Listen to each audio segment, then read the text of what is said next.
अथ निर्जला एकादशी व्रत कथा। श्री भीमसेन जी कहते हैं कि हे पितामह, भ्राता युधिष्ठिर, माता कुंती, द्रौपदी, अर्जुन, नकुल और सहदेव आदि एकादशी के दिन व्रत करते हैं और मुझसे एकादशी के दिन अन्न खाने को मना करते हैं। तो मैं उनसे कहता हूँ कि भाई, मैं भक्ति पूर्वक भगवान की पूजा कर सकता हूँ, दान भी यथाशक्ति दे सकता हूँ, परंतु मैं एकादशी के दिन भूखा नहीं रह सकता। इस पर व्यास जी बोले कि हे भीमसेन, यदि तुम नरक को बुरा और स्वर्ग को अच्छा समझते हो तो प्रत्येक महीने की दोनों एकादशियों को अन्न मत खाओ। अर्थात एकादशी के दिन कभी भी अन्न नहीं खाया जाता है। इस पर भीमसेन बोले कि हे पितामह, मैं आपसे पहले ही कह चुका हूँ कि मैं एक दिन भी बिना भोजन किए नहीं रह सकता। हाँ, मेरे लिए यदि कोई दूसरा उपाय हो तो आप बता सकते हैं, क्योंकि मेरे पेट में हमेशा अग्नि का वास रहता है, हर पल मुझे भूख लगा रहता है, और जब अधिक अन्न खाता हूँ तभी मेरे पेट की अग्नि शांत होती है। मैं यदि प्रयत्न करूँगा तो हाँ, एक दिन अवश्य कोई व्रत कर सकता हूँ। वैसा कोई उपाय बताएं जिससे कि मैं स्वर्गलोक को प्राप्त हूँ, परिश्रम कम करना पड़े। तब श्री वेद व्यास जी बोले कि हे वायुपुत्र, बड़े बड़े ऋषि और महर्षियों ने बहुत से शास्त्र आदि बनाए हैं। यदि उन पर आचरण करे तो कलयुग में मनुष्य मुक्ति को प्राप्त कर सकता है। यदि उन पर आचरण करे तब बहुत कम धन उसमें खर्च है। उनमें से ही जो पुराणों का सार है वह मैं कहता हूँ। मनुष्य के दोनों पक्षों की एकादशियों का व्रत करना चाहिए। हर महीने में 2 एकादशी व्रत है, इससे स्वर्ग की प्राप्ति होती है। श्री वेद व्यास जी कहते हैं कि हे भीमसेन, तुम ज्येष्ठ शुक्ल पक्ष की एकादशी का व्रत करो। भीमसेन अत्यंत भयभीत हो गए नरक के बात को सुन करके, लता पत्र के समान कांपने लगे। तब वह बोले कि हे पितामह, मैं अब क्या करूं, क्योंकि मुझसे कोई व्रत नहीं हो सकता है। अतः अब कोई एक ही आप व्रत मुझे बताइए जिससे कि मेरी मुक्ति हो जाए। इस पर श्री वेद व्यास जी कहते हैं कि हे भीमसेन, कृष्ण पक्ष और शुक्ल पक्ष, महीने में 2 पक्ष होते हैं और हर पक्ष में एकादशी होती है। तो ज्येष्ठ मास के शुक्ल पक्ष की एकादशी तिथि निर्जला एकादशी कहलाती है।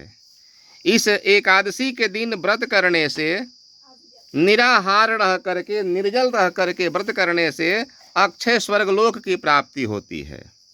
इस एकादशी के व्रत के स्नान और आचमन से जल वर्जित नहीं है, नहाना वर्जित नहीं है। आप जितना चाहे उतना स्नान कर सकते हैं, कुला भी कर सकते हैं, आचमन भी कर सकते हैं, पर अधिक मात्रा में नहीं।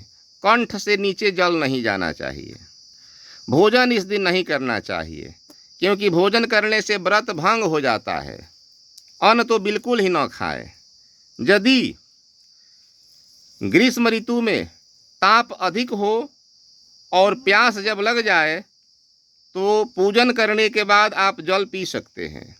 यदि मनुष्य सूर्योदय से सूर्यास्त तक यदि निराहार रह जाता है, बिना आहार किए, बिना जल पिए, तो 12 एकादशी का फल प्राप्त कर लेता है। और यदि 24 घंटा कर लेता है तो 24 एकादशी का फल प्राप्त कर लेता है। और 24 एकादशी का फल प्राप्त होता है। और निर्जल व्रत रह करके 24 घंटा का निराहार व्रत करके द्वादशी के दिन प्रातः काल सूर्योदय से पूर्व उठ करके नित्य क्रिया से निवृत्त होकर के भगवान सूर्य को अर्घ्य दे करके, विष्णु भगवान को पूजन करके, सूर्य भगवान को जल दे करके पहले अन्नदान करे या ब्राह्मणों को भोजन करावे। इससे संपूर्ण एकादशी का फल प्राप्त होता है। हे भीमसेन, श्री भगवान ने स्वयं उसे कहा है कि इस एकादशी का व्रत जो है समस्त तीर्थों और दानों में सबसे पुण्य है। एक दिन मनुष्य निर्जल रहने से समस्त पापों से मुक्त हो जाता है। जो मनुष्य एकादशी का व्रत निर्जल रहकर करते हैं उनको मनुष्य भयानक नरक में नहीं जाना पड़ता, भगवान विष्णु के दूत उस समय स्वर्ग से आते हैं और पुष्पक विमान पर बिठा करके ले जाते हैं। इसलिए इस व्रत को निर्जला एकादशी कहा गया है। अतः इस एकादशी का निर्जल व्रत यत्न पूर्वक करना चाहिए और मंत्र पढ़ना चाहिए, ओम नमो भगवते वासुदेवाय। ओम नमो भगवते वासुदेवाय मंत्र का उच्चारण करे। उस दिन गौ का दान करे। व्यास जी के ऐसे वचन सुनकर के भीमसेन ने निर्जल व्रत किया। भीमसेनी या पांडव एकादशी इसी एकादशी को कहा जाता है। भगवान की पूजा निर्जला व्रत करने से पहले करनी चाहिए और उसे विनय करनी चाहिए कि हे भगवान, आज मैं निर्जल व्रत करता हूँ और दूसरे दिन भोजन करूँगा। इस व्रत को मैं श्रद्धापूर्वक करूँगा, इससे मेरे पाप सब नष्ट हो जाए। और एक बड़े वस्त्र से ढक करके स्वर्ण सहित इस दिन दान दक्षिणा करे। इस व्रत को जो मनुष्य प्रथम पहर में स्नान तप आदि करके करते हैं, उसको करोड़ फल स्वर्ण के दान का फल प्राप्त होता है। इस दिन जो मनुष्य यज्ञ होम आदि करते हैं, उसका फल वर्णन भी नहीं हो सकता। मनुष्य इस निर्जला एकादशी के व्रत से विष्णु लोक को प्राप्त होते हैं। इस दिन जो मनुष्य अन्न खाते हैं, उन्हें चंडाल समझना चाहिए, अंत में वे नरक में जाते हैं। इस व्रत को करने से ब्रह्म हत्यारे, मद्यपान करने वाले, चोरी करने वाले, गुरु से द्वेष करने वाले, असत्य बोलने वाले सभी के पाप नष्ट हो जाते हैं और वे अंत में स्वर्गलोक को जाते हैं। हे कुंती पुत्र, इस व्रत को जो पुरुष स्त्री श्रद्धापूर्वक करते हैं, उनका कर्तव्य निम्नलिखित है। सर्वप्रथम उन्हें विष्णु भगवान की पूजन करनी चाहिए, तत्पश्चात गौदान करना चाहिए, ब्राह्मणों को उस दिन भोजन दक्षिणा मिष्ठान आदि देना चाहिए, अन्न वस्त्र छत्र उपान आदि का दान निर्जला के दिन करना चाहिए। इस कथा को जो मनुष्य प्रेम पूर्वक सुनते हैं, उन्हें स्वर्गलोक की प्राप्ति होती है। प्रेम से बोली लक्ष्मी नारायण भगवान की जय, शंकर भगवान की जय। जय।